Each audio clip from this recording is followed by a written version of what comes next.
Hello and welcome back everyone, we Weeb Online, and today I'm gonna continue the story What If Naruto Met a Broken Minato, Part 6. If you enjoy this video, please give it a big thumbs up, and to watch more videos like this, subscribe to my channel and turn that bell notification on so you never miss an upload.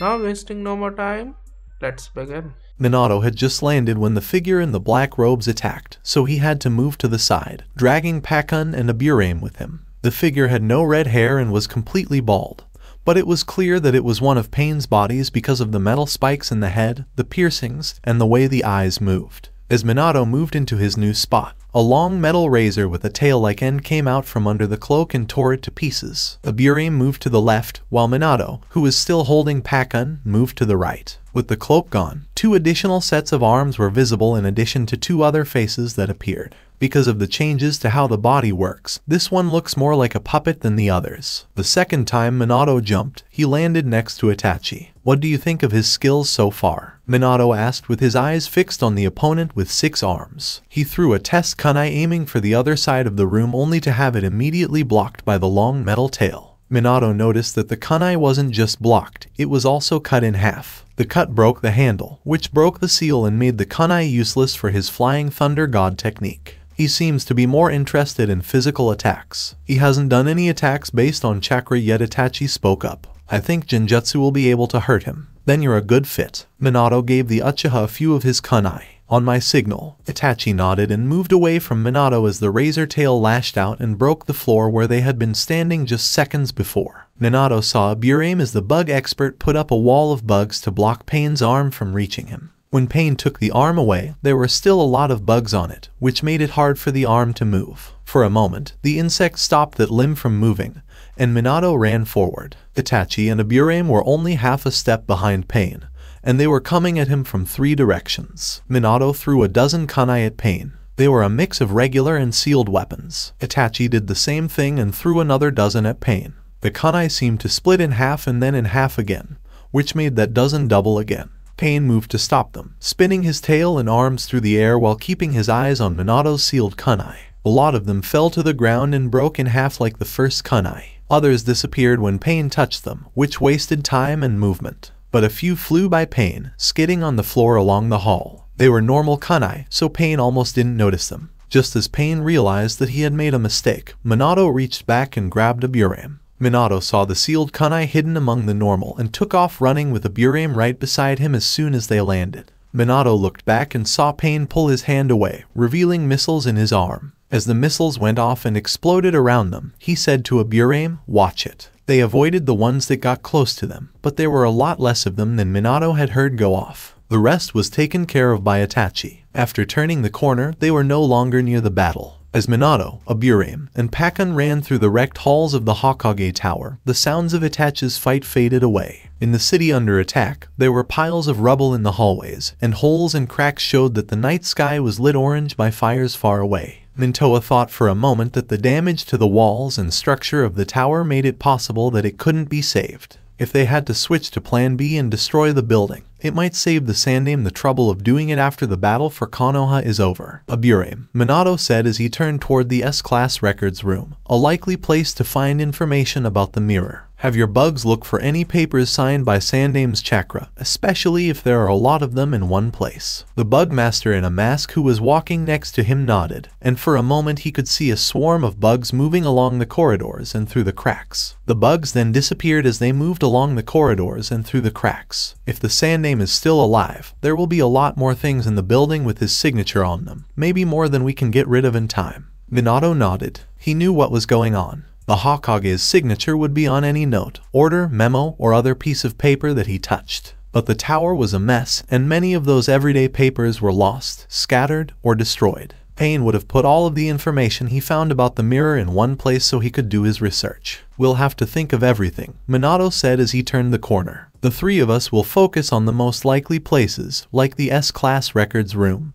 the Hokage's office, and the experiment rooms, but we'll need to know if there's a collection of Sandaime's papers somewhere else, especially if it's an unusual place." When they got to the records room, Aburame nodded and slowed down with Minato. Aburame's bugs were already in the room, and there were a lot of them crawling on surfaces and papers on the floor. But it was clear that they didn't care about the room itself at all. It was half burned out and half bare. The only pieces of paper left in the room were a few half-burned scraps around a pile of ash in the middle. Minato could tell from the mess that Konoha Shinobi had cleaned up most of the room and burned the papers that couldn't be moved in time. Burning, on the other hand, could leave traces if it wasn't done completely. Hakan sniffing around the ruins proved what Minato already thought. The Aimnin were looking through the bodies in this room. Pain, who was in the room with the mirrors, was here looking through the ashes. Minato nodded. Even though it wasn't what they were looking for, he was sure that Pain had put all of the things he had found in one place. Burn everything and make sure it's all gone. As the three people left the room, they were followed by a small cloud of bugs trying to get away from the coming disaster. With a quick nod from Aburame, Minato and he threw 2 fireballs into the room, burning up the rest of the paper and furniture in a fire tornado. When Aburame cocked his head to listen to his insects, they turned and sped off toward the next possible location. The experiment rooms where ANBU and the Hokage both make and store new techniques. What's that? Minato asked. It couldn't be easier to find the information than this. Aburame said, there is something on the top floor. He slowed down a little bit as he looked at his insects. Pain's chakra has a lot of it, as far as my tracking insects can tell. Pain's chakra. Minato said it again, his mind already going over the possible reasons. From what they had learned so far, Pain used metal chakra receptors to control his bodies. Pain would need a place to send them from, and for the best range, the higher the place, the better. Change of plans, Minato said as he started moving faster. Aburame sped up quickly, and Pakun was right behind him and Aburame. Keep looking in the likely places on the mirror where the Sandaime would store information. Then, any concentrations that your bugs find, anything that looks suspicious should be thrown away, even if it's not likely to be related. I'll look into the chakra concentration. Hi, Hokage-sama, Aburame nodded. At the next intersection, they went in different directions. Minato ran up a broken stairwell, while Aburame went into the darker parts of the middle tower. If Minato was right, that chakra concentration was the real Pain, or Nagato as Jiraiya had called him. Even though Pain's bodies were much stronger than most puppets, they still had to follow the same rules as all puppet masters. If you took away the person who was controlling them, they stopped being dangerous. Hokage-sama. When the CH-nin ran into the room, he knocked the door off the wall, and was almost hit by several kunai. Hold. Sarutobi barked and looked around the room with a hard gaze, stopping on the messenger. The CH-nin didn't seem to notice how close he was to getting hurt. This could have been because he was tired, in a hurry, or just didn't know any better. Instead, he hurried over to where Sarutobi was standing near the map table. Sir, there are signs that the amount of chakra in the Hokage Tower is going up. All the information we have says that there is some kind of battle going on inside the tower. Even though everyone was tired, Shikaku's look at Sarutobi was sharp and calculating. Maybe it's Kakashi. We stopped talking to him in that area, but that's the only sign we have that he's been killed. Sarutobi nodded with a deep frown. It could be Kakashi or any of the other people. Shikaku's eyes told Sarutobi that he didn't have to say more about who the other people might be. Minato had plenty of time to figure out how to get back through the portal. There was also a good chance that Pain figured out how to open the portal and tried to get Naruto back. The chakra signals they had received from the tower earlier showed that something had happened there, and the most likely explanation was that the mirror had been turned on again. No matter what was going on, they couldn't miss this chance. Where are the Iwa front lines right now? Sarutobi asked, looking at his map to see where their forces were the last time he looked. Shikaku said, they've been stable for the past 48 hours. He had just come back from checking out the situation on the ground. We were able to drive a wedge between the Iwa and AIM lines with our push. There is not much space between their two forces. The Iwa seem to be setting up defensive positions, and all signs point to the fact that they are losing a lot of people and don't have much food. Sarutobi nodded. 1/3 of our troops from that operation will stay and keep the Iwa and AIM lines separate. The rest will turn their attention to the forces of AIM. Shikaku, you know what's going on. Focus on their weaknesses, but try to get as close as possible to the Hokage Tower. Bring as many backup troops as you can to help with the attack. Shikaku said, Hi, Hokage-sama. Then he turned around and yelled orders as he left the room. Jiraiya knew that no matter how hard he tried, the crystals were failing. Even before Conan stopped them, the balance of power they were being given was already shaky, and now it was impossible to fix. If they could find another crystal, they might be able to fix things, but that was about as likely as Jiraiya waking up in his bed from this nightmare. The sound of another crystal breaking could be heard above the night. Jiraiya gritted his teeth and focused on the rest of the crystals, but the sheer amount of power was already putting stress on the chakra containers. Losing one of the crystals only made the stress on the others worse, and they hadn't even sealed away half of the Kaibai's chakra yet. Another crystal split and broke, letting the chakra of the Kyobai it held out to the others. There was no way this would work. It doesn't work, Jiraiya said, as beads of sweat dripped down his forehead. He was still hurting, and it took a lot of concentration to control the Kyobai's chakra. Once those crystals are gone, the rest of the Kyobai's power will be too much for the others to handle. If they could even handle it in the first place, Tsunade said with clenched teeth as she sat next to Jiraiya and took care of her third of the monster chakra. Then, with a bit more volume, now is too late to turn back. We need a place to put the rest of the chakra. Nothing is there. Sealing scrolls are the only other thing we have. But the Kyobai's chakra is too strong and corrosive for that kind of binding, Kakashi said while panting from where he was kneeling next to Naruto inside the seal, pale and shaking. The short fight with Konan had hurt him more than he thought it would, undoing the little progress he had made in getting stronger. Still, he kept an eye on Naruto and kept his Sharingan eye cracked open, ready to fight the demon fox if it tried to use Naruto to get away. He already had a bunch of things that would stop the kid's chakra ready to use if he had to. Don't you dare, Tsunade growled, not even sparing a glance at Kakashi. Even if you had to, you weren't in shape to fight Konan, and you're certainly not in shape to use your Sharingan. Since you don't have much chakra right now, it could kill you. Kakashi did nothing to look away from Naruto or hide his Sharingan. Unfortunately, Tsunade-sama, we are extremely low on alternative options at the moment. Just before Rin spoke, the silence that came next seemed to get heavier. There's one more choice, she said from where she stood at the seal's edge. Jiraiya had never heard her sound so serious and emotionless. Her voice showed how hard it was for her to keep her side of the seal in order. When Rin couldn't go on, there was a long pause. Everyone in the small group knew what the other choice was, so Jiraiya didn't have to say it out loud. Still, he did. We won't make another Jinchuriki,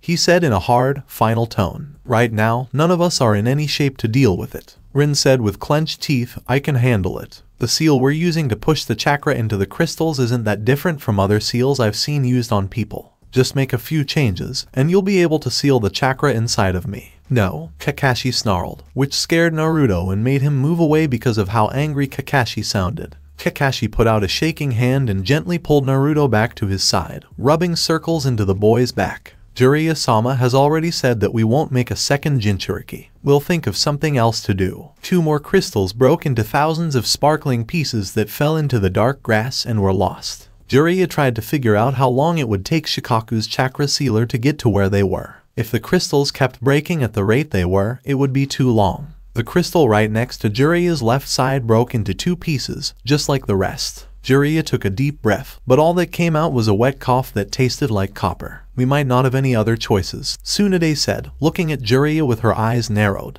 As each crystal breaks, the rest will fall apart even faster. She stopped talking, then cursed and shook her head. Rin, put your back on the seal. Tsunade, what will Minato say when he finds out that we turned one of his students into a Jinchuriki? Jiraiya could feel the sinking weight that came before every choice he later regretted, even if he knew it was the right thing to do. He's done similar things and made sacrifices before, Tsunade said, looking back and forth between Jiraiya and Naruto to avoid saying what Jiraiya knew she meant. Minato had made his own son into a Jinchuriki. He'll understand. Tsunade, with her hands still clasped, started to move around the circle toward Rin, who was trying her best to get into the seal without upsetting the crystals or losing her focus. Jiraiya remembered how horrified Minato had been when he found out that in another world, he had turned his son into a home for one of the beasts. At least at first, he wasn't so sure that Minato would be as understanding as Tsunade thought. Naruto said, you won't like it, and everyone looked at his hunched body. He looked at Rin with wide eyes and 2 small fists wrapped around his middle. It's all alone. Rin looked at him for a moment in shock. Then, her face changed in a way that Jiraiya hadn't seen her look in 10 years. When he first saw her, she had a compassionate look that made him wonder if she would make it in the world of shinobi. This was before the heartaches and losses of this life had made her tough. It'll be fine, she said, giving Obaido that soft smile she always did. You're not alone anymore. Minato, Kakashi, Tsunade, Jiraiya, and I are all with you. You can play with Itachi's younger brother, and you'll make lots of friends at school. She shakily took a breath. None of us is alone, right? Naruto nodded and looked down at the ground. Kakashi started to say, Rin, but he choked and couldn't go on. Jiraiya wondered what had happened to the other Rin in the other world. A few more crystals didn't work and broke. Rin said, "It's okay," but the smile she gave Kakashi showed more sadness and pity. "It'll work out." Tsunade had finally reached Rin, who was putting as much of herself as she could on the seal. "Jiraiya, you'll have to take care of the whole seal for a short time." Kakashi put some, but not all, of the chakra suppressors on Naruto. It was just enough to slow the Kaibai's chakra from building up. "And when I start, don't let him look." No one spoke up, but Jiraiya had to keep his mouth shut. The crystals were failing, and there was nothing else they could do. He could tell when Rin and Tsunade let go of the seal and gasped at the pressure of the Kaibai chakra around them.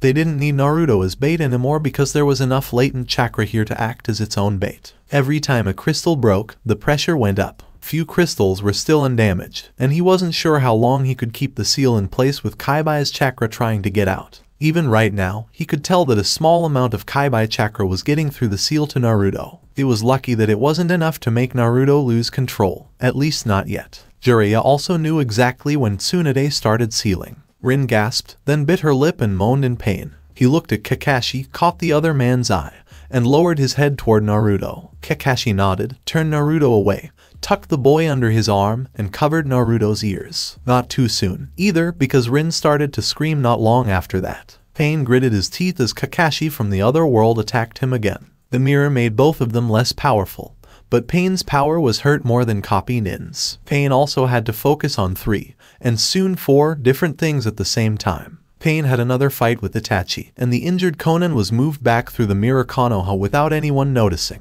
On top of that, the Yondaime was heading in his direction. If the rumors about the Hokage's skill as a seal master were true, it would probably arrive soon with little or no warning from the protection and surveillance seals. Konan had to be found first. Pain made this choice when, during the ceremony Jiraiya's sensei was leading, he turned down the chance to take the Kaibai. That meant keeping the mirror safe so she could get back and letting her slip through while the ANBU were all around her. He was likely to lose Gakudu Path, but after losing the Kaibai, that was a small price to pay. He could always put the paths back together at another time. But it wasn't as easy to find a friend who had left. Konan lost consciousness for a moment, which took Pain's attention away from his 2 fights and caused the Sura Path to lose one of its arms. Pain's face didn't change when Itachi lost an arm in the body fight. Most likely, the Asura Path was also lost or would need a lot of work when everything was over. He was running out of time to help his friend, but she was close and would soon enter the Mirror Hokage Tower. Pain left a hint of an opening by focusing on Kakashi and the other ANBU who got away. He did this by pushing away an attack before it was time.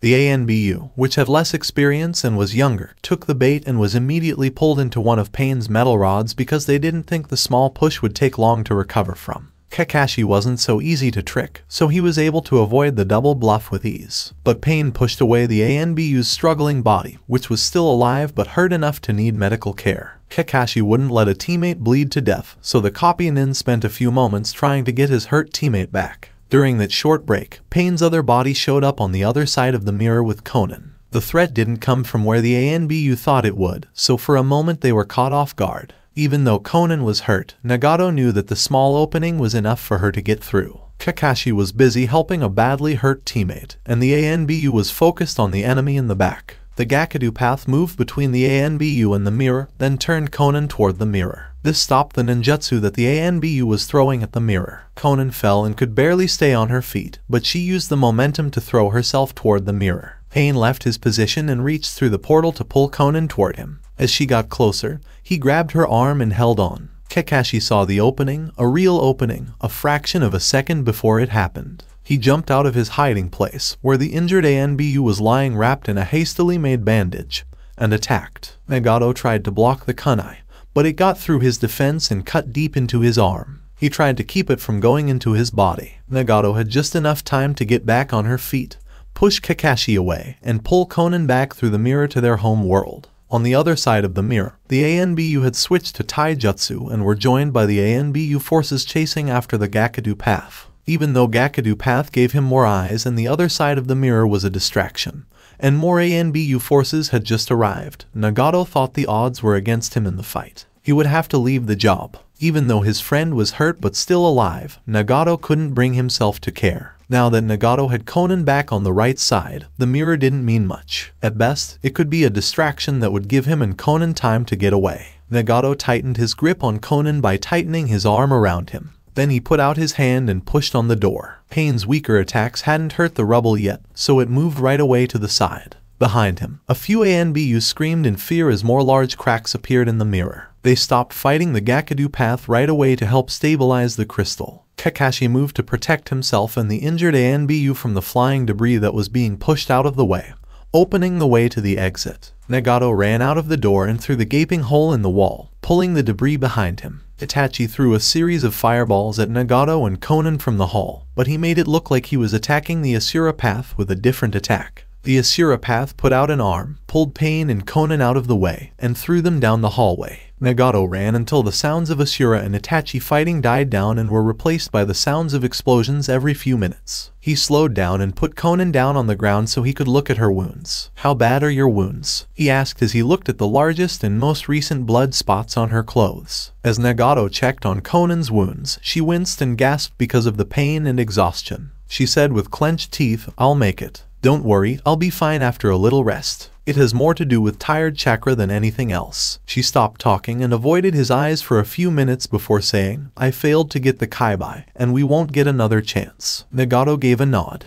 "We'll think of something else. Don't waste your life on the Kaibai." Konan sighed and shook her head, and Nagato knew that her view of what was going on was different from his. She pushed and scraped her way to her feet and asked, "What should we do next?" She got there without Nagato's help, but she had to lean on the wall. Nagato said, "I'll get you out of the village. Both the shinobi from the other world and the ones from this world are busy in separate battles. We might be able to help you get out." Konan gave a head shake. "I won't go anywhere without you. You have no choice in the matter," Nagato said as he walked away from the battles and down the hall. "Right now, the Yondaime is heading toward the control room. I don't have time to get back to my original body, and even if I did, I'd still need to keep control of the remaining paths to keep the Konoha shinobi at bay." Konan said, "No," and Nagato looked at her. She was leaning against the wall with a fierce look on her face and hadn't moved at all. She turned around and stumbled in the opposite direction, a bloody hand on the wall holding her up as she shuffled along. "I'm not leaving you here," he said. Nagato ran back to his friend and grabbed her again, turning her around. "You can't do anything here, Konan. You're hurt too much. I'm not losing you, and neither am I." Konan spat, and Nagato had to pull her arm out of her grasp. She lost her balance when she moved, and she crashed into the wall, gasping for air. "When we were kids growing up in that hell of constant war, we didn't leave each other. And we didn't leave each other when Jiraiya-sensei had to go back to Konoha. We stayed together as we fought for years to make Angakura a safe place to live. We also stayed together after Hanzu betrayed us and Yahiko died. I'm not abandoning you now." By the end of her speech, the last of her calm face had broken, and tears were running down her cheeks. Konan turned around and started to walk back down the hall toward the stairs. "The only thing that matters to the Yondaime is protecting his Konoha and his son. We can't get the Kaibai, but there are other things we can do. We can make a deal and stay alive long enough to find those other choices. I won't let you stop me from doing this." Nagato knew that Konan's shoulders were set in a stiff way. He had seen it many times in training, in battle, and in the daily struggle to stay alive in a country torn by war. Konan had always been the most peaceful member of their group, always trying to settle disagreements, end fights, and make up for hurt feelings. However, that only made it stand out more when she was stubborn about something. She wouldn't back down on this, even if it meant fighting Diva Path. Nagato stood still for a long, painful time as he watched his oldest and best friend hobble down the hallway. He walked over to her and put her arm over his shoulder. "I'll get you out of there and out of the city if the Yondaime shows any sign that he doesn't want to talk or is getting ready to attack." Even though she was hurt, Konan smiled, and a small trickle of blood came out of her split lip, giving her a small, broken look. Fine. Nagato could tell that she would make sure they would still have each other no matter what. Surprisingly, there were no aim guards in the tower. There were a few who were near the mirror room and a couple who were on the ground floor. These were all normal security measures. Minato was surprised by how few people he met on his way to the top floor of the tower. It was possible that some aim nin were sent to the front lines to help. As Minato walked by a big hole blown out of the side of the third floor, he could see smoke and hear explosions in the distance. From what little he could see, the city itself was a mess. Minato really hoped that the damage was only in a small part of the city. He didn't know much about the battle going on in this Konoha. All he knew was what Kakashi was able to tell him. but the picture showed an invasion that had stopped and front lines that were moving slowly. No matter who won, Konoha's power would be less for many years. Their only hope was that many of their higher-ranking shinobi were still alive, or at least they were when Kakashi last talked to the rest of the Konoha forces. Minato pushed the sad thoughts about what would happen to this Konoha out of his mind as he ran to the 4th floor. He wasn't in charge of this Konoha. The main reason he was here was for his own village and for his son. On the 5th floor, Minato meets 2 more Aim-nin, which is more than on the floors below but not nearly enough to keep the place safe. Who would have thought that enemy shinobi would be this far behind the lines? They weren't ready, and even if they had been, they wouldn't have been able to beat Minato. Minato got rid of them before they even knew they were a threat. Minato slowed down on the 6th floor because he thought there would be more guards on the top floor. So, it was not a surprise to see seals protecting the corridor. It took him a few minutes to take them apart without letting their creator know, and then he moved with more care toward the chakra concentration in the middle of the building.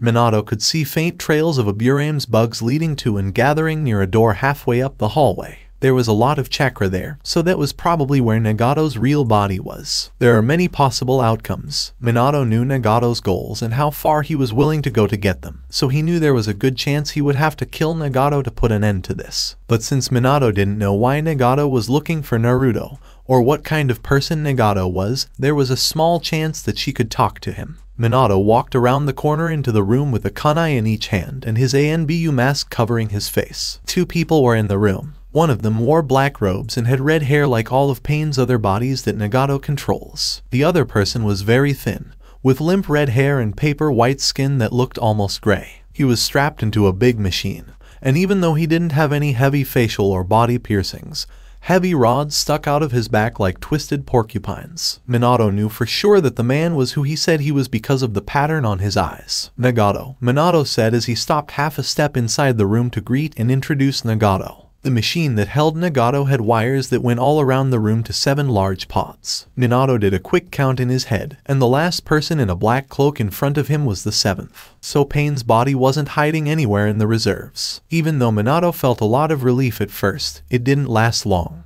The ones they knew about were plenty to make trouble. Yondaime Hokage, Nagato said again in a deep, hoarse voice. Minato took his mask off. At the moment, there wasn't much reason to keep it on. Minato watched the man in front of him for half a second in silence. Kakashi said on the radio that the body of Pain that was guarding the mirror had left its post and ran into the tower with Konan. Minato noticed that the mirror and, by extension, Naruto were becoming less important. Minato took another half step into the room and ducked as kunai shot out of the walls on both sides. He pulled out his own kunai to stop an attack from the man in black who was still in the room. There was a short burst of taijutsu before Minato and the last body of Pain were pushed apart, sending Minato into the path of a large spear shot from Nagato's machine. Even though it was fast, the spear was big and hard to use, and Minato was able to sidestep it without any trouble. The last Pain body moved in again and attacked while Minato dodged the spear. Minato fought with the bigger figure, looking for any sign that this body had a special skill. Even though Nagato's second pair of eyes watched from his original body, the taijutsu moves were nothing special. Pain grabbed Minato for a moment, and Minato felt a pull in the back of his throat that was almost paralyzing. He flashed away, though, and the strange attack didn't work. Minato thought that if this was the only body Nagato had for his own defense, he must be out of options. The body turned again and attacked him with another set of taijutsu moves. Minato reached out and wrapped a small chain around a chakra rod sticking out of Pain's shoulder through the torn black coat. Minato pulled on the chain as he turned around. This moved the chakra rod a little, but he couldn't pull it all the way out of the body. Pain turned away so that the chakra receptor wouldn't be taken away a second time. Minato frowned and changed his attack plan. The chakra receptors were too deeply rooted in the body to be pulled out easily, so if he couldn't attack the chakra receptors, he would focus on the chakra transmitter. Explosives would work better, but based on the damage Minato saw in the building, it was safer to stick with the kunai. He turned around and threw a kunai at one of Nagato's machine's cables. It clanged when it was hit by another kunai, which changed the paths of both. Minato moved quickly to the other side of the room and threw out several kunai at the same time. Pain was able to stop some of Nagato's attacks, but he couldn't stop all of them. 3 of Nagato's kunai hit their targets and got stuck in the wires that ran from his machine with a crackle of energy. Minato did it again, moving quickly to a different spot and throwing a series of kunai, then moving quickly to a different spot and throwing another series of kunai. Pain had moved into a defensive position that stopped kunai from getting to the middle of the machine. Minato was faster than him, though. Even though Nagato and the body he controlled could see each other, that didn't make up for the fact that he couldn't react fast enough to Minato's changing positions. Soon, several kunai pierced the machine, causing it to spark, flash, and lose power because of the damage. The body was already moving more slowly and awkwardly than it had at the beginning. Minato moved quickly to the back of the room, where he was ready to put more kunai into the transmitter. The body was too far away to hope to stop them, and Minato wouldn't be surprised if that last blow ended the machine and with it control of all the bodies of pain that were still working. "Wait," rang out in a desperate tone, stopping Minato's attack. When Minato looked up, he saw Konan standing in the doorway, leaning heavily on Pain's main body. He said, "The bodies are in the lab.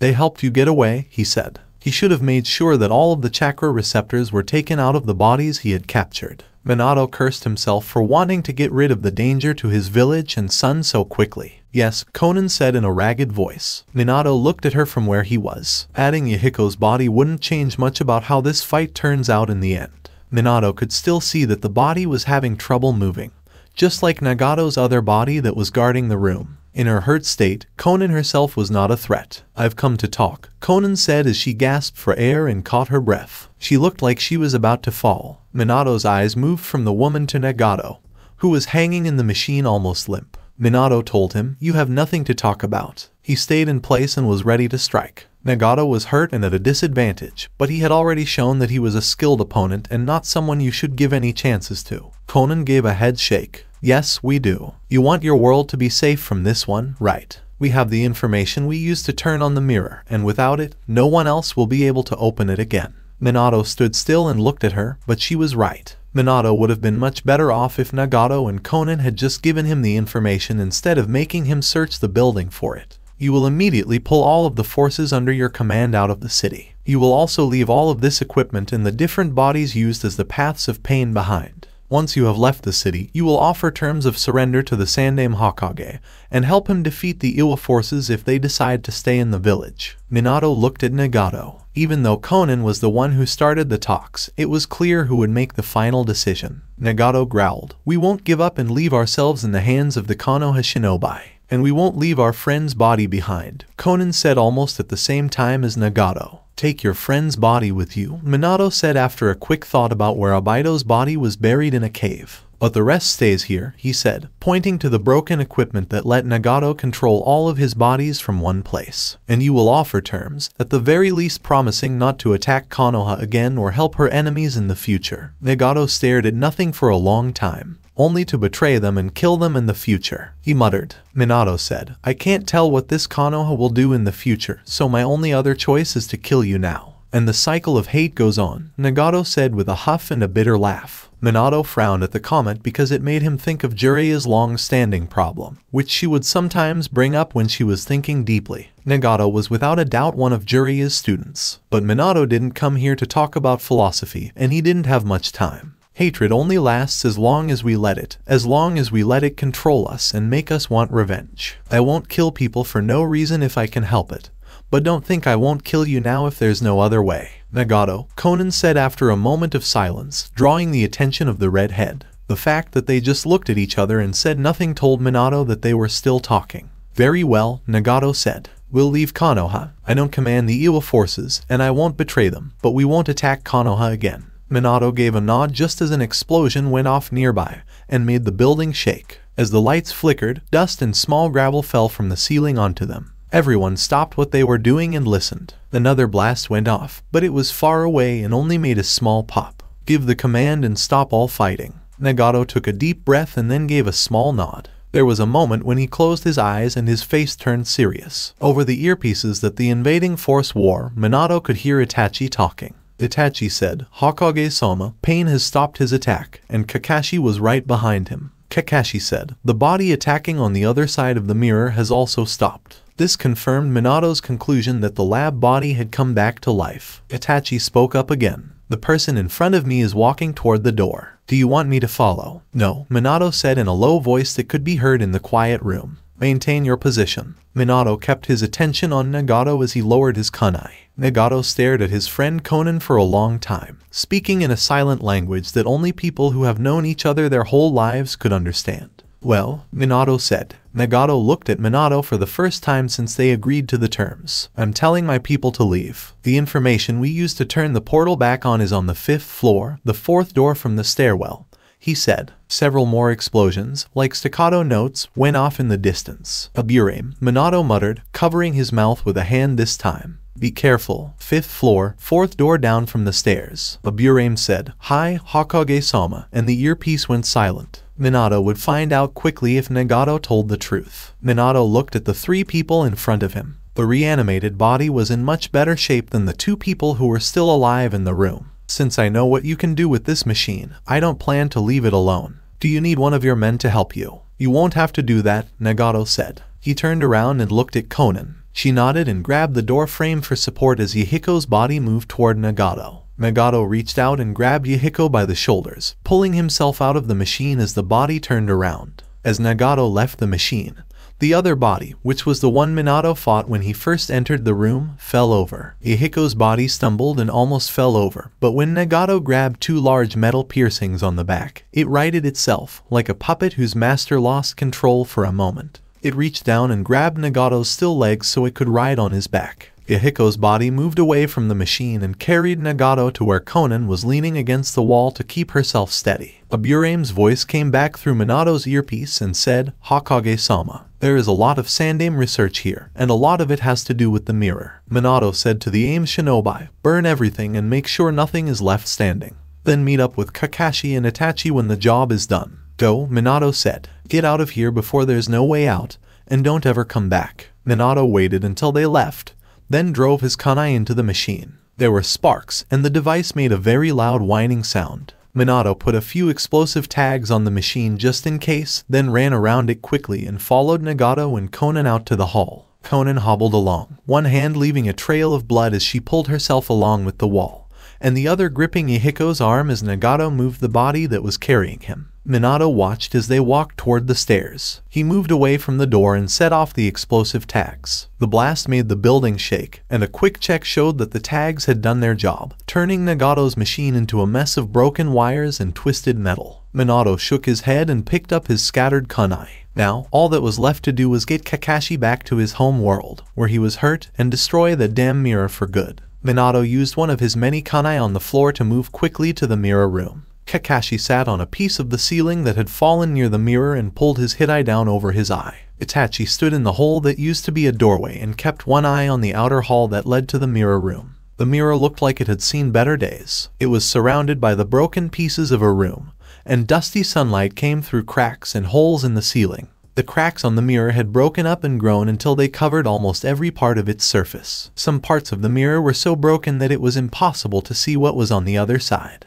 The rest of the picture was broken and out of place. On the other side, in Minato's world, 2 ANBU members knelt and focused chakra through the interdimensional device in the same way that Pain had done earlier. The mirror looked like it would break apart as soon as the extra support from the chakra stopped being there. Another bomb went off. This one was farther away and only kicked up a little dust. Minato didn't care if they broke the mirror into pieces as long as they kept it together for a little while longer. I assume you found out how Pain was controlling his many bodies and stopped it, Kakashi said, pointing to a collapsed figure on the other side of the portal. He stopped fighting and then just fell down, which was a pretty sudden way to end it. As another explosion shook the building, Minato gave a nod. This one shook the floor, rattled the walls, and knocked a few small rocks off the ceiling. Sarutobi is probably taking advantage of our attack, he said as he shook some dirt and dust out of his hair. Kakashi looked up at the ceiling and said, they're getting closer. They'll probably take back the area around the tower soon. Do you want us to let them in if they get here before we're done? Minato waited a moment, then shook his head. No, if Sarutobi shows up, I'll talk to him, but keep everyone else out. We're not getting more involved than we already are. I'm going through to bring your counterpart back. Hold the portal until I get back. He took a step toward the mirror, but stopped and turned back to Kakashi. In fact, if any Konoha shinobi show up trying to get inside, tell them that only the Sandaime Hokage is allowed in.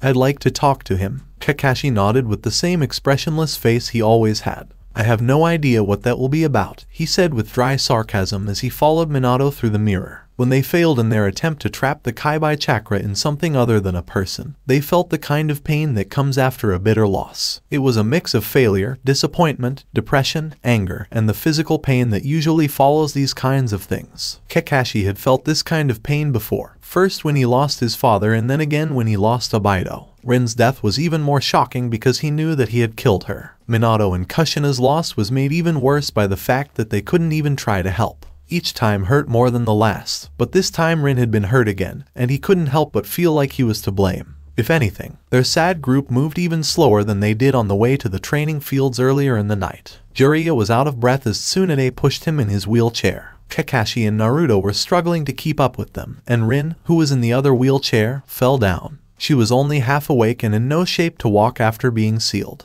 Kakashi himself could only stay standing thanks to the support of the chair, Tsunade's quick healing work, and his own stubbornness. Kakashi might not have been able to move the wheelchair without Naruto's help. The young blonde leaned his whole body against the chair back. He was quieter and more serious than Kakashi had ever seen him. Even though it hurt, Kakashi was afraid of what would happen when they got to the hospital. Shikaku would tell Minato about their plan, but Minato-sensei would have found out about it anyway. Still, keeping the dormant Kaibai chakra in a set of crystals was better than turning one of Minato's oldest students into a Jinchuriki. When Kakashi was younger, he didn't care if he annoyed his sensei, but he didn't want Minato to be disappointed or angry. When Kakashi was younger, he didn't mind annoying his sensei. Yes, going back was a special kind of terrible. Kakashi didn't expect the day of reckoning to come so soon. The Yondaime Hokage appeared next to Rin and Naruto with nothing more than a whisper of air. He looked at them and saw that 3 of them were hurt, that Tsunade was tired, and that Naruto was as pale as a sheet and trying to hide behind the wheelchair. When Kakashi saw Minato's angry face, he jerked back. Minato asked in a low, stone-like voice, "What have you done?" He was very angry. Tsunade stepped forward after putting Jiraiya's wheelchair in place and saying, "We had to. We couldn't let the Kyobai situation go on. And it might not be a good idea for the other Konoha to just give up their Jinchuriki. We'd take care of both of them when we found a safe way to do so," Minato said with a grit in his voice. He looked around the group again, pausing on Rin. Jiraiya spoke up as he struggled to turn his chair around to face Minato. He said, "We thought we had a safe way." Tsunade grabbed his chair and turned it around. "Minato, you must understand that leaving that other Konoha in a weak state without the Kaibai to at least make them look like they could defend themselves would open the door for more invasions. We were trying to seal the Kaibai's chakra in a series of crystals, but that didn't work." Minato finished for him with suspicious eyes. "Instead, what did you use?" Rin volunteered. Tsunade said, straightening up and lifting her chin. Her arms were crossed over her chest. Minato closed his eyes, face scrunching in a moment of pain and fists clenching before hardening again as he looked up at her. "This was reckless, even for the 2 of you," he ground out through clenched teeth. "Sensei, please," Rin said from her chair, rousing from her semi-conscious state. She clenched her jaw and pushed herself to a more upright position as Kakashi rushed to support her. "It was my choice, one you should not have been forced to make," Minato snapped, voice rising in the night. He stopped, closing his eyes and taking a deep breath. "It's already done," Tsunade said, voice hard and expression blank. Tsunade had always been willing to make the hard decisions, Kakashi knew. But if this Tsunade was anything like the Tsunade from Kakashi's world, the decision to make Rin into a Jinchuriki must be tearing her up inside. "There's no going back now. You can decide our punishment after everything else is taken care of, since I assume you've returned from the other Konoha for some reason." Minato drew himself up, every inch a furious Hokage, but a Hokage nonetheless. He visibly set aside his emotions in favor of completing his duty. The anger never completely left his face, but Kakashi could tell the precise moment Minato reasserted control over it. "We've gained control of both sides of the mirror and ensured pain will not pose a threat at any point in the near future. All that's left is to return Kakashi to his home world and remove the seal and Jinjutsu the Sandaime placed on Naruto. Kakashi is in no shape to travel by your Hurricane," Tsunade said, cool and professional. Kakashi had to admire her nerve. He doubted whether he'd have the guts to contradict or deny Minato anything, considering what they had done and the fury still burning deep in Minato's eyes. Minato nodded, a short, sharp gesture. "Several ANBU will ensure both he and Naruto get there quickly and without additional harm. Others will take Jiraiya, Rin, and Tsunade to the hospital. Did you manage to seal any of the Kyubai's chakra into the crystals?" Tsunade lifted a bag with the few remaining crystals. Most of them shattered under the strain. Minato took the bag, looking inside at the small number still intact, less than a dozen, glowing inside the mesh bag like dull, red coals. "It's not going to be enough," Rin said, her voice harsh but more alert than she had been moments earlier. "It's not going to satisfy them." Rin was probably right, Kakashi knew. The Sandaime could not easily part with the Kyuubi when the village was so desperately weak. Sarutobi was a good man and fond of Naruto, always wanting the boy to be happier than Naruto had been. But Sarutobi was also the Hokage, first and foremost. The village had to be his priority. The scowl on Minato's face said he understood the dilemma as well, both Sarutobi's and his own. Sarutobi could not relinquish the Kyuubi, but Minato could hardly be expected to choose between his son and Rin. Not for the first time that night, Kakashi cursed himself for going along with their mad plan. "We'll deal with that after I've spoken to the Sandaime," Minato said, shooting a steely glare at Tsunade and Jiraiya before adjusting his last order. "The ANBU will also bring Rin to the mirror room. Wait there until given further instructions." Minato turned and in an instant was gone. Sarutobi reached the front lines nearly an hour after ordering the assault on the AIM forces. He trusted Shikaku to complete the attack, however, felt obligated to ensure the mirror was secured if it was still intact. Already, he could tell the front line had advanced considerably from its previous position. "Hokage-sama," Shikaku nodded as Sarutobi dropped down next to his position. "We've nearly cleared out this area of enemy shinobi, and any defensive booby traps set up. Unless there's an unpleasant surprise, we'll be to the tower soon." Sarutobi nodded, debating the merit of going to the tower himself at this point when another report crackled over the radio. "Come in command," the voice said. Sarutobi pressed his own earpiece firmly into position to better hear the report. "The AIM forces are in full retreat. They seem to be pulling back past the tower and moving toward the edge of the village." Shikaku keyed his throat mic to reply. "Understood. Report from all sections. What is the status of the AIM lines?" Several voices immediately responded to the command. "Enemy forces are retreating here as well. They seem to be falling back across all AIM lines, even in areas where we have not engaged them. They're moving out of the village." Sarutobi and Shikaku shared a look, both suspicious of the sudden turn in battle but unwilling to lose the opportunity. Sarutobi keyed his own mic. "All teams, secure territory abandoned by the AIM forces. Check for traps and prevent Iwa forces from moving into the vacant territory. Teams conducting the assault on the Hokage Tower, move into the tower and secure it at the first possible opening." A chorus of "Hi Hokage-sama" returned back to him over the radio, voices more energetic and hearted than Sarutobi had heard in days. This was the end of the invasion. The Iwa forces would never hold the territory they controlled without AIM support. Konoha was not out of the woods by any means, but they would win this battle. Sarutobi allowed a brief moment of relief knowing he would not be the last Hokage. "Hokage-sama," a new voice over radio called, drawing Sarutobi's attention. "We have reached the tower but are being prevented from entering by the forces currently occupying it." The voice over the radio hesitated. "Well?" Sarutobi asked as he fought his own impatience at the hesitation in the report. The voice on the radio finished with confusion. "The forces that are stopping us from entering the tower seem to be Konoha ANBU." Sarutobi scowled and turned to an equally baffled Shikaku. "Those are not any of our people," Shikaku muttered, just loud enough for Sarutobi alone to hear. "It would be a reasonable assumption to make that the mirror has been opened and forces from the other world have entered ours, or the enemy is attempting to lay a trap. It does not answer why they are preventing our forces from entering the tower. There is also the unanswered question of what happened to Kakashi." Sarutobi glared across the rubble of his village in the direction of the tower. "I am going to the tower," he said. "You know what to do with the offensive." "Hi," Shikaku said as Sarutobi bounded away. Traveling over the destruction, Sarutobi was thankfully too preoccupied in the current mystery to fully take in the devastation around him.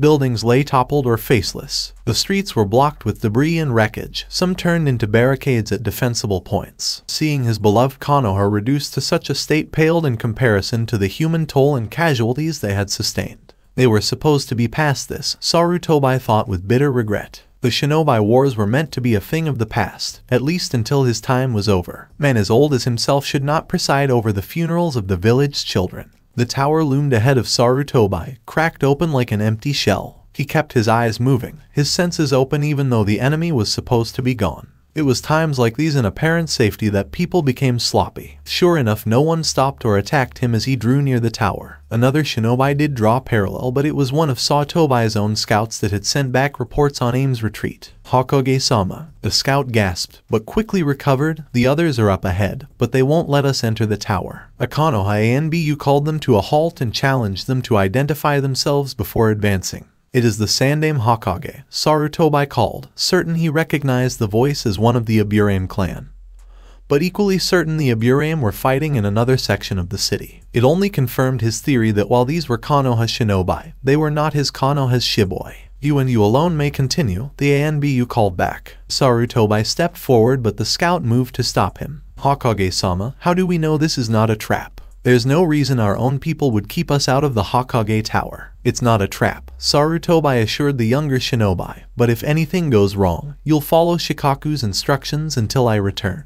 Understood. The scout bowed. Sarutobi nodded before moving forward to meet his successor in what he was sure would be a difficult encounter. Naruto was used to getting into trouble and being blamed for it, so he knew the difference between normal trouble and bad trouble. Most of the time in Old Konoha, he liked the attention that normal trouble brought him because it was the only way to get noticed and acknowledged. Here, where Minato, Kakashi, Rin, Jiraiya, and everyone else he'd met treated him not just like a person but like family, Naruto didn't feel the need to cause as much trouble as he had in his old village, Konoha. Still, he knew in both worlds that he had to do everything he could to stay out of bad trouble, and the look on his dad's face right now was a sign of bad trouble. After Minato disappeared in a flash, no one spoke. A few ANBU fell to the ground, ready to lead the way to the Hokage Tower and the hospital. Kakashi, Jiraiya, and one of the ANBU talked about getting another wheelchair or just carrying Kakashi the rest of the way because he was moving so slowly. After an initial argument, Kakashi's shoulders sagged more, and he agreed to have a wheelchair brought to him. A lot of what was said went over Naruto's head. He thought it would be better if it took longer to get back to the tower. When people got into trouble, they could be sent home,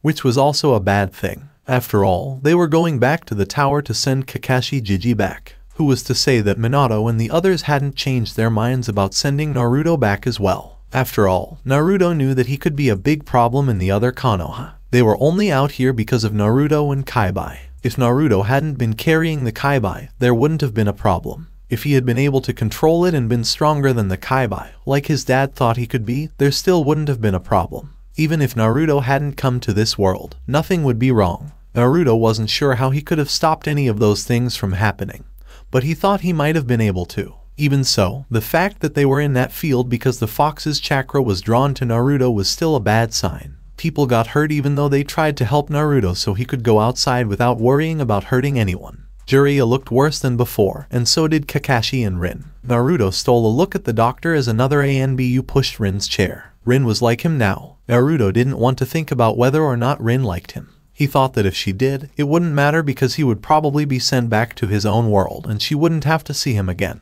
Minato would choose the old student he had known for years over Naruto, who had only been around for a few weeks. Still, it hurt to think that Rin, and really everyone, would remember him as the reason why Rin became a demon's vessel. At least he would talk to him and be his friend this time, so Naruto wouldn't have to be by himself anymore. Still, one friend in a whole village that hated him didn't seem like a fair trade when Naruto had at least 4 friends and a father and the villagers didn't hate him at first sight. Not that Naruto didn't also want to be friends with Kakashi Jiji. Naruto looked up at Kakashi Jiji, who was now sitting in a wheelchair that was being pushed by another ANBU. The old-looking man with white hair looked even older than before, with his eyes tightly shut and his brow furrowed. But Kakashi Jiji might have needed him more than the others. Even though Naruto didn't want to leave, he got ready for the bad news. Bad news was easier to take if you knew it was coming, and Naruto was sure he wouldn't be able to handle the disappointment if he was told he had to leave after hoping to stay. Minato went to the Hokage Tower and went to his office. The room was dark and empty, with only the light from the new day casting long shadows on the floor, walls,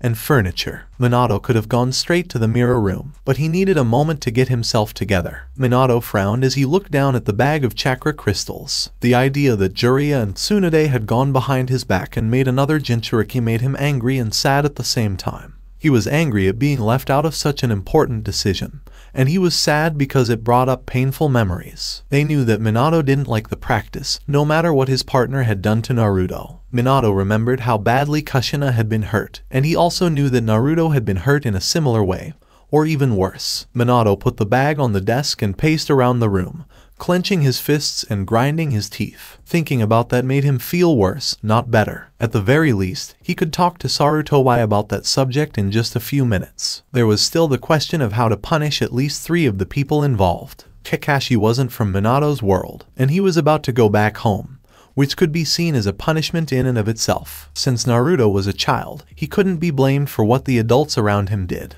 Jiraiya, Tsunade, and Rin were very much to blame for what happened, though. The problem was that Minato had to find a punishment that was both severe and fair enough to get past the council, and also be carried out. It was possible to be kicked out of the village or told what to do. Still, it didn't seem like enough. Minato sat down in a chair that was pushed up against the wall and stared at his desk. People always said that the Kage were the strongest people in the village. Young shinobi looked up to their Kage as if he or she was unbeatable and could do anything. If the lower ranks knew all the administrative and practical problems Minato had to deal with, they might not think so highly of their leader. Minato let out a frustrated huff, but for some reason, focusing on the problem with the administration for a moment brought his temper back down. It was still going on under the surface, but he thought he could talk to Sarutobi without doing anything bad. Minato grabbed the bag of crystals and flashed to the mirror room with one last huff. The room was quiet, but it was the kind of quiet that only comes after a battle. 2A and BU knelt in front of the mirror and shaped and sent chakra through the broken device. Minato could see Kakashi on the other side through the facets and shatter lines. He was sitting on a rock and reading one of Jiraiya's books. 2 more A and BU stood guard outside, but the rest went to help the injured and clean up the mess. There was a faint sound of an explosion, but it was broken up because the connection to the other Konoha was broken. Kakashi straightened up and put his book away when he heard something he didn't know. "Hokage-sama," he said in a loud voice, "the Sandaime is here." He looked away toward the door in the other world. Minato nodded and walked through the mirror. The path from one world to the next was harder, and the barrier was harder to break through. This wasn't surprising, given the state of the mirror. He was sure that the device would break if it weren't for the ANBU kneeling nearby and constantly sending out chakra. Minato did not think about the damage. They would only need the mirror for a little while longer, and then he planned to break it anyway. "He's in the hallway with Itachi-san," Kakashi told Minato as he turned to face him. Minato nodded. "Your partner and Naruto will be here soon. Have them wait in the hall." Minato looked at Kakashi and tilted his head back toward the mirror. Kakashi turned away and pushed through the mirror so Minato and the Sandaime could talk in the empty room. As soon as the old Hokage came in, Minato said, "Sandaime-san," and gave him a short nod. Minato's bag of chakra crystals hung by his side. He hoped there were enough for the other Hokage to get Naruto in exchange. "Yondaime-san," Sarutobi said, nodding in a way that was more professional than Minato's cool response. Minato had never seen the man look so old before. Sarutobi's lines on his face looked like they had doubled, and his shoulders were hunched over from being tired and stressed. The man's black battle uniform wasn't much better. It was dirty with blood and dust, and it was torn and wrinkled from being worn every day and going to battle. With the Hokage Tower in ruins, it was clear how bad things were for Konoha and her Hokage in this world. Some of Sarutobi's choices became easier to understand because of what she saw, but only those she made after the invasion began. There was a long moment of silence, and each person looked at the other. "I guess I can thank you for leaving the village," Sarutobi said loudly in the quiet room. Minato nodded, his face set in stone. He had to force himself to forget about his father for a moment and talk with the other Hokage. Unless you give them a reason, they probably won't attack again, at least in the short term. As he took that in, Sarutobi's eyes narrowed. They've lost strength, and so have the Iwa forces. Now that their allies have left, we'll be able to push out the last of the enemies. They can't hold their lines with their flanks so open. Minato asked, "How many people have died?" He was thinking ahead to possible fights with other villages, especially Suna, now that Konoha was weaker. "Important," Sarutobi said with a small sigh, and his old eyes flashed with pain. "We still have a lot of our high-level shinobi, a good portion of our older ch-nin, and most of our jounin. Almost all of our Shinobi Wars veterans are still alive, but our genin and younger ch-nin ranks have been decimated, and most of our shinobi have been hurt in some way." A shadow fell over the Sandaime's face, and for a moment he looked less like the leader of a military after a moment. He stood up straighter and his face went back to being blank, and the impression was gone. We have enough to withstand a small attack from any other village. A larger attack is less likely, and we wouldn't be able to withstand another major offensive. Minato nodded and thought about how likely it was that another village would attack in a big way. Even after everything that had happened, he didn't want this other Konoha to be hurt anymore. If this Konoha was like Minato's, it was thought to be one of the strongest shinobi villages. If anyone other than Suna wanted to use the situation to their advantage, they would probably want to make sure Konoha had lost enough strength. For that, Sandaime would need information, which would take time, and time would only help him rebuild his forces to deal with more attacks. The Sandaime looked just over Minato's shoulder, and what he saw gave him hope. Minato turned his head and saw a jumbled picture of Minato's Kakashi. He was still wearing an Anbu mask, but his wild white hair made him easy to recognize. When the older man looked back at the Sandaime, he could no longer see hope in his face because he knew that the Kakashi he saw was not his Kakashi. Your Kakashi is still alive, but he is badly hurt, Minato told them, giving them some hope.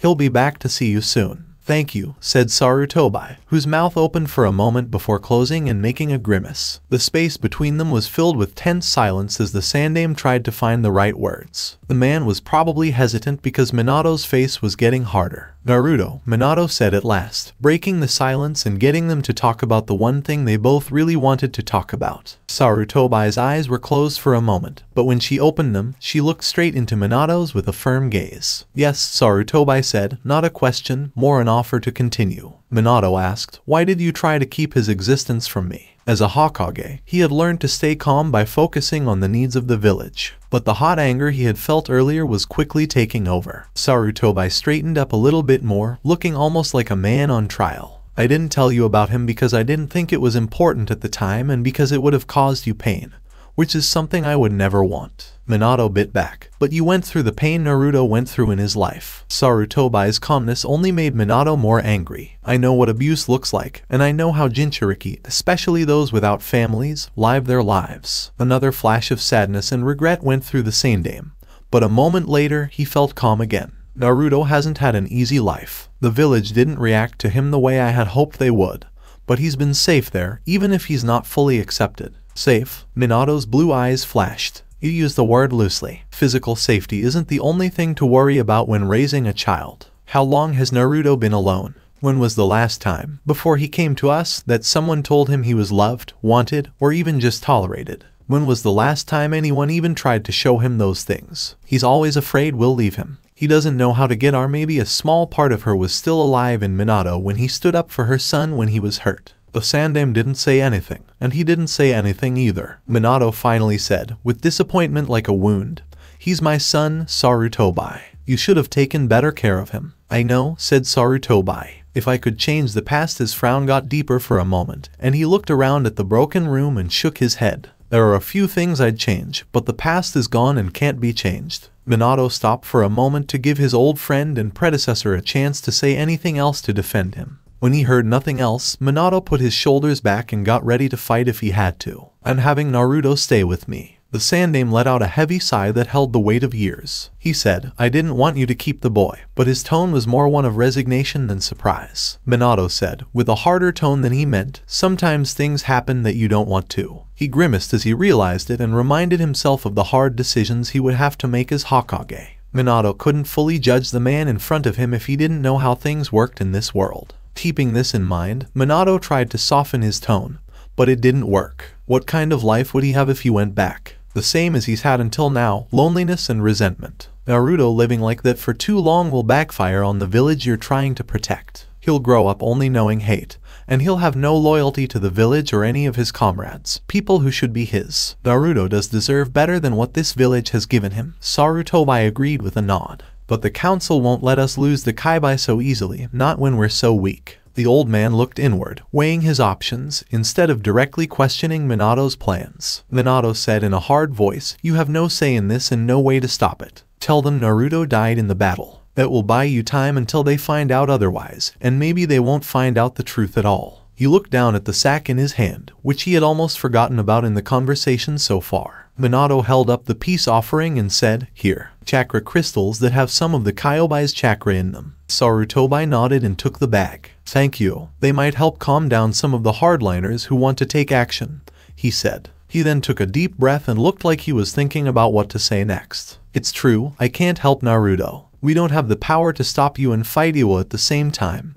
And I don't want to. I can understand your anger over how he was treated, but I can't change people. All I can say is that I think I did the best I could under the circumstances." The old Hokage stopped, put the bag of crystals on his belt, and straightened himself up. "I don't have full control over everything in Konoha. There are hardliners who might try to get the Kybai back even with these crystals to make up for the loss." Minato nodded. He knew of similar shadowy groups in his own village, Konoha, that had their own plans. If they didn't directly threaten the village, the Hokage could only do so much. The Sandaime continued, "However, we will be busy with other things for a while, and I think I can handle anyone who tries to make a big deal out of Naruto's disappearance. If nothing else, the link between our worlds will have been broken for a long time by the time serious objections are raised." Minato nodded. She was excited to break the mirror for good. "One last thing," Minato said, his face a little less hardened now that he knew his predecessor wouldn't stop him, but his voice still firm. "You put a Jinjutsu on Naruto and put a seal on his memory. I want both of those things taken away." When he heard the hard tone, the Sandaime bowed his head. This was a must for Minato, as was anything that had to do with his son at the time. "Send him through, and I'll take it away." Minato gave a nod. "No, he will stay where he is. Tell Itachi what technique you used and give us a copy of the seal, and we will break it ourselves." "Very well," Sarutobi said with a sigh. Minato made a sign for Itachi to come in. Then he left to talk to the rest of his team through their headsets. "I'm going back to bring this world's Kakashi through. Everyone, wait 5 minutes, then come back to the mirror room for extraction." A chorus of voices told him they understood, and he turned back to the mirror, hoping to leave this world for good. With the help of the uninjured ANBU and a third wheelchair, Rin noticed that the trip back took much less time. She was becoming more aware of her surroundings. Their sad group was now standing in the hallway outside the mirror room. Tsunade and Jiraiya were supposed to go to the hospital, but they didn't follow what the ANBU members who were with them said to do. Technically, neither Tsunade nor Jiraiya had the power to do that, but their bodyguards were some of the younger ANBU, with the more experienced ones helping closer to the mirror, and it was hard to say no to one Sannin, let alone two, once they made up their minds. Rin told a sad Jiraiya, "You should have gone to the hospital." She looked over at Tsunade, who was standing next to Jiraiya's wheelchair. She was still a little surprised that the senior medic had agreed to go to the tower first. Jiraiya waved her hand in the air. "Oh well, I'll make it. You and Tsunade will keep me going." "He's going to the hospital right away," said Tsunade, leaning against a wall. "We started this, so we need to finish it first." Rin said to herself, "Minato-sensei isn't going to be happy." As a genin, she was still worried about disappointing her first teacher. "We're already in trouble, so why not make the best of it?" Tsunade said, but the way her shoulders were set showed that she wasn't being serious. When trouble was mentioned, Naruto jerked his shoulders slightly, which got Rin's attention. The boy almost looked as sad as the other Kakashi, with his shoulders hunched and his eyes fixed on the ground. Naruto wasn't hurt physically, which was a relief, but it was clear he was upset, and he was far too used to his sadness going unnoticed. Rin didn't have too much trouble getting out of her wheelchair. Her strength, which had been taken away when the Kybai was sealed inside her, was slowly coming back. Tsunade looked at what she did with disapproval, but the medic did nothing to stop her. Rin got on her knees next to Naruto and spoke quietly to get his attention. "All right, Naruto-kun." Naruto's eyes went up, and he almost shed a tear as he looked through his eyelashes. Naruto said in a whisper, "I'm sorry. I didn't mean for you or Kakashi to get hurt." Rin put her hands on either of his shoulders and told him, "None of this is your fault. Out there, you were very brave, just like a shinobi should be." Naruto shook his head and squeezed his eyes shut. "All I did was stand there while Kakashi fought and he started to run out of breath, taking deep, rough breaths." "SHH, Rin said as she hugged him close. "You did what you were supposed to do, and sometimes that's all we can do, even if the rest of the plan doesn't go as planned." "Am I going to be sent back?" Naruto's voice was barely loud enough to be heard. This time, Kakashi looked down from his seat next to Naruto and said, "No. Naruto-kun, you're staying here with your family. I'm the only one going back to that world." Rin's eyes moved to Kakashi, the other Kakashi from the other world. He looked broken, with a white face and a haunted eye that could be seen. She had only seen Kakashi so sad once before, when they had lost Abido in the cave, but at least they still had to finish the mission to take their minds off of it. Now, all they could do was wait for Minato to send more orders. Then he would go back to his own world, which seemed just as broken as he was, and try to put it back together again. Rin didn't know this man as well as she knew the Kakashi she'd grown up with, and she didn't know anything about his past. But she did know her Kakashi, and the two men were similar in some ways. Several times, she had seen the other Kakashi give her a guilty or sad look, which told her that something bad had happened to her counterpart in the other world and that Kakashi felt responsible for it. It hurt her heart because she remembered her own Kakashi from when she first joined Team Minato. He was cold and distant, and he didn't want to make friends. This version of Kakashi was almost worse. He seemed friendly, easygoing, and outgoing, but he was actually very lonely. At that moment, Rin had the horrible feeling that she was looking at a reflection of what White Fang, Kakashi's father, must have looked like in the days before he killed himself, when the guilt and weight of failed duty and honor had crushed any desire to keep going out of him. The other Kakashi from that other world had the same look in his eyes that she had seen in people before they killed themselves or tried to do so. Kakashi wouldn't even think about it. But this man Rin wasn't so sure. The thought of Kakashi killing himself alone in a destroyed Konoha where too many people had already died hurt her deeply. It hardened her will, which is what gave her the strength to become a Jinchuriki. Kakashi, Rin's Kakashi, came out of the mirror room at that moment. Instead of his usual dog alias, a generic ANBU mask covered his face. But anyone who knew him could tell it was him. Even though he was standing casually, Rin knew from how well she knew her old teammate that he had been in a serious and hard fight. He took a quick look at their group and stopped to notice how serious the mood in the room was. Even though one was wearing a mask, seeing the two Kakashis together made it clear how different they were. Both men had been avoiding each other up until that point, probably because they didn't like how their lives could have gone. One of them was jealous of what he had missed, and the other was afraid of what could have happened. Even now, Rin's Kakashi seemed to be careful not to look too closely at his other self, while the other Kakashi could only look at his other self's feet. "Good, you're here," Rin's Kakashi said, skipping over the fact that everyone in their group looked tired from a recent battle. "The Hokages are talking. We should be able to figure this out in a few minutes. You can go back," he told his injured partner. Other Kakashi didn't say anything, just nodded. His face was emotionless, like when he was younger and hadn't yet learned from Obaido. Rin didn't like how the whole thing seemed like a prisoner swap or punishment by exile, and the thought that had been forming in the back of her mind finally took shape. When no one spoke after his announcement, Rin's Kakashi went back into the mirror room. Rin put her hands on her knees for support and pushed herself up. The action was harder than she thought it would be, which reminded her that she still needed time to heal. She went back into the mirror room with Kakashi. First of all, he thought that he didn't know what had happened and that she would be the one to tell him. Since the first invasion, the room was full of broken things and signs of another battle, like one of Pain's bodies lying on the ground nearby. Two ANBU guards knelt down in front of the broken mirror and sent chakra into it. From the other side, Rin could see Minato's white coat and the Sandame's black battle dress, but the image was blurry because there were so many cracks in the window. Other ANBU guards stood around the room, ready to step forward and stop any other threat coming from or going to the mirror. "Kakashi-san," Rin said in a voice that was almost too quiet to hear as she grabbed Kakashi's arm. Kakashi turned around to face her and gave her a nod in the direction of a far corner of the room where they could at least feel like they were alone. When he gave her his full attention, Rin didn't know where to start. First, she had to tell what had happened, and then she could talk about what would happen next. She should have talked to Minato and Tsunade about what was going to happen.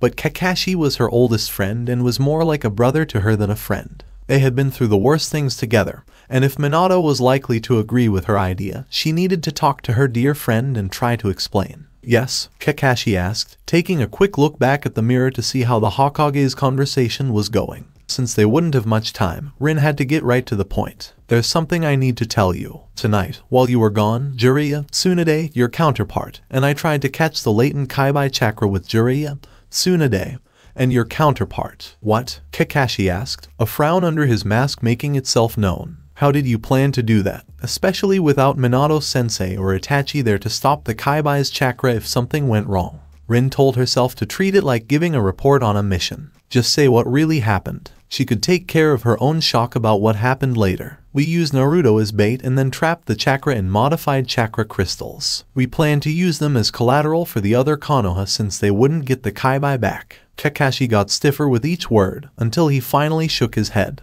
It was a bad idea to try that, because the Kyobai's chakra is too unstable and strong for chakra crystals. Rin nodded and cocked her head to the side to show that she agreed. However, it was the best we could do with how little time we had, and some of the crystals did make it. Kakashi's voice was getting suspicious, and he put his hand on Rin's arm out of worry. Rin grimaced and tried to get to the heart of the matter before she gave up. We had to improvise and find another vessel because we were interrupted and the balance fell apart. Rin, don't tell me, Kakashi whispered, his wariness turning into full-blown fear as he tightened his grip on her arm.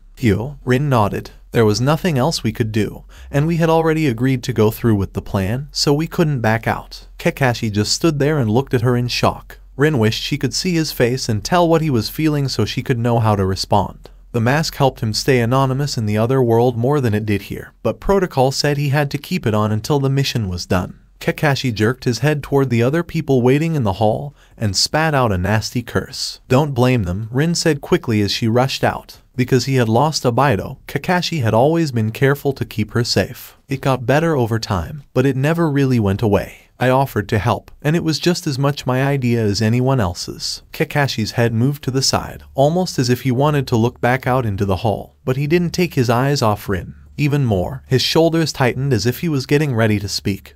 But just then, Minato cleared his throat near the mirror. He had just come from his fight with the Sandaime. Rin and Kakashi both turned around to face their sensei, and Minato turned his head toward the door. Rin took a step after Minato and didn't look back at Kakashi. For the next few minutes, she kept herself strong. She had no more time. Minato pushed through the mirror and went straight to the door that led into the hall. Behind him, Minato could hear the Sandaime whispering to Itachi, presumably giving the Uchiha all the information they needed to get rid of any genjutsu or seals that were still on Naruto. If they had to, the genjutsu masters in the village could probably figure it out, but it would be much easier and safer for Naruto to just give them the details. Minato looked to the side and saw Rin and Kakashi talking with each other in the far corner. Kakashi's back was stiff and his shoulders were tight. From the look on Rin's face, it looked like she was telling him what had happened. They needed more time than they had at the moment to come to terms with Rin's new situation. After the last conversation with Sarutobi, they would talk for a long time about what happened that night. Minato cleared his throat, which got their startled attention, and jerked his head in the direction of the hall. Rin and Kakashi went with him outside, where the rest of the group from the mission to catch the Kaibai in secret was waiting. Minato gave Tsunade and Jiraiya a disapproving look, but he didn't say anything about how they were ignoring his orders. Minato was proud of how neutral his tone was when he said, "The Sandaime has agreed to let Naruto stay here." Jiraiya laughed, which took away from the effect, and said, as if he had a choice. Another piercing look put the older man to sleep. Minato wished in silence that Jiraiya would just pass out from losing too much blood. It would be so much easier for the next few minutes. The Sandaime is telling Itachi how to safely remove his genjutsu. Once it's done, you'll be going home, he said, pointing to the other world's Kakashi. Naruto will stay in the hall during the conversation with Jiraiya and Tsunade. "Hi, Hokage-sama," said the other Kakashi, barely loud enough to be heard. "Sensei," Rin asked, her voice half a tone higher than usual, like a genin about to ask something they knew they shouldn't. Minato looked at her and gave her the slightest nod to tell her to go on.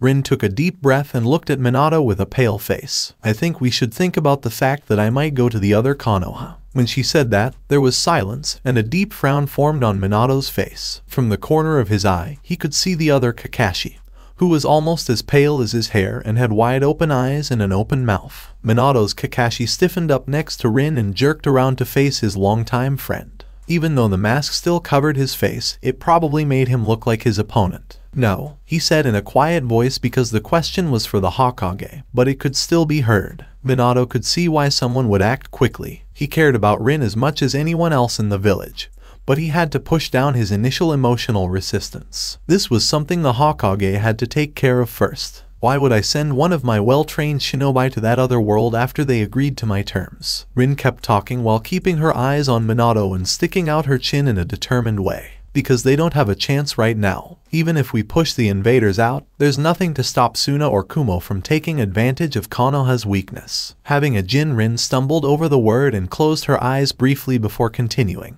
If nothing else, having a Jinchuriki there will give the impression that they are stronger than they really are. Minato kept looking at her, surprised that she had suggested they leave and wondering if she would change her mind. "They have the crystals that you were able to make for the chakras. That won't be enough. It's not the same as the real thing," Rin said before moving on to another track. "They'll also need doctors and skilled shinobi more than we do right now, given how many people they've lost. It's still Konoha, and none of us want to see any version of our home destroyed completely. Rin stopped for a moment and took a deep breath. Her eyes flicked to the other Kakashi, who was hurt and sitting in a wheelchair. She shook her head and looked down at the ground. They need help, and even after everything that's happened, we should think about giving it to them. It could mean the difference between living and being completely destroyed. Minato saw that she was looking at the other Kakashi, who was sitting and looking sad and hurt, just like when he first came through the mirror. Minato could see why Rin might have made her offer after seeing that other Kakashi. Rin had always been willing to die for her village and her friends. Albedo's example had taught both of his teammates to be loyal and determined, so this wouldn't be much different. She would have to give up her life here with the people she knew and loved in order to save a Konoha and a friend who were in such desperate need. Her old teammate must have felt like the silence went on for too long. Their Kakashi, through his mask, took a deep breath. "Sensei, you can't be thinking about it," Kakashi said quietly, but there was a hint of desperation in his voice. Minato put up her hand to stop the conversation. "Rin," Minato said as he waited for her to look up from the floor. His face was hard as steel, and his eyes were on hers. "If you go to that world, you won't be able to come back. I won't let the portal stay open after this, so you'll be stuck there for the rest of your life." "I understand," Rin said. She was pale and had big eyes, but her hands were steady. "If it gives them a chance, I'm willing to go." "You don't have to do this," the other Kakashi said for the first time. His eyes clearly shadowed and his head turned down. "We'll figure out how to stay alive." "He's right, you don't have to do this," said Minato's Kakashi Echo, whose hands twitched. Minato couldn't tell if Kakashi was telling him to take off his mask or grab his old friend. "I know," Rin said. Then she turned to Tsunade and watched the conversation with a cold eye. "Suen-sensei, what do you think?" Now that she had made her case, her voice was so heavy and calm that it was almost funny. But Rin was a medical nin, so she was trained to stay calm even in the worst situations. Before she answered, Tsunade thought for a moment, her face stern and serious. "There's no doubt that your presence would help that other world a lot, but it's up to you. No one can force you to do this." With a fierce look at Minato, she dared him to disagree with her. Minato could only shake his head. The sinking feeling in his stomach told him how this would end. He didn't want to lose one of his oldest friends and closest students, but he knew it wouldn't be smart to stop her from going if she had already made up her mind. "I won't tell you which way to go. That's up to you and your conscience. All I can do is tell you that your choice is final and there's no going back." Rin nodded her understanding. Their masked Kakashi clenched and unclenched his fists next to her, which was a clear sign of how upset he was. Naruto broke the silence slowly and with a voice that was almost as small as he was. "What do you mean, Rin Wanachan?" Rin looked down at Naruto, kneeled in front of him, and put her hands on his arms. "What I mean is that I think I need to go to your old Konoha with Kakashi Jiji." Naruto gave Minato a wide-eyed, almost scared look, and Minato had to stop himself from helping. The question was even softer than the last one.